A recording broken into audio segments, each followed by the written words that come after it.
Shabbat Shalom. This week's Torah portion, tzav, comes from the root of the word to command. It talks a lot about our commandments in the Torah and is related to the word mitzvah, which we tend to translate as a good deed, but really it means a commandment that we find in our Torah. So I got to thinking about these commandments, some of which may seem archaic to us in 2024 as modern Reform Jews, and the difference between a commandment and an obligation that we have. When we talk about being commanded to do something, I envision a toddler running in the opposite direction when you ask them to come to you. And so we're turned off by things that we are commanded to do, these obligations that may be ritual or religious in nature. So I started thinking about the difference between religious obligation and personal obligation and how the two may be connected.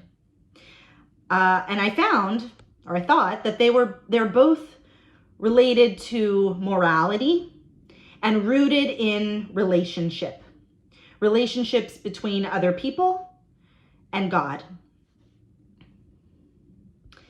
We are obligated to certain people or things, to our children, to our colleagues, to our study partners, maybe to our parents, to people who depend on us.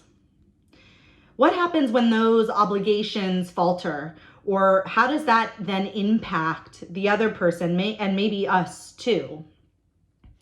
The commandments in tzav, in our Torah portion, are religious commitments to God through the priests, bringing sacrifices, ways of following these obligatory commandments that may not serve us anymore in our striving for connection.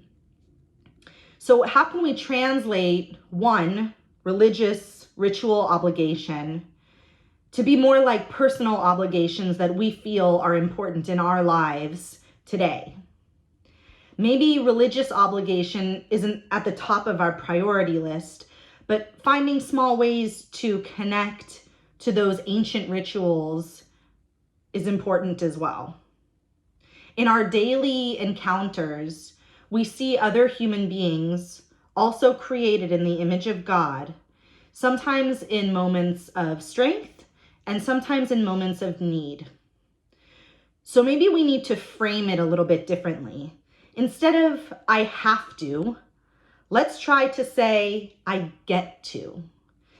Instead of, I have to get up today and do laundry and other things, I get to be around my family while I do these things. I get to be a part of a community. I get to do all of these things that enhance and enrich my life.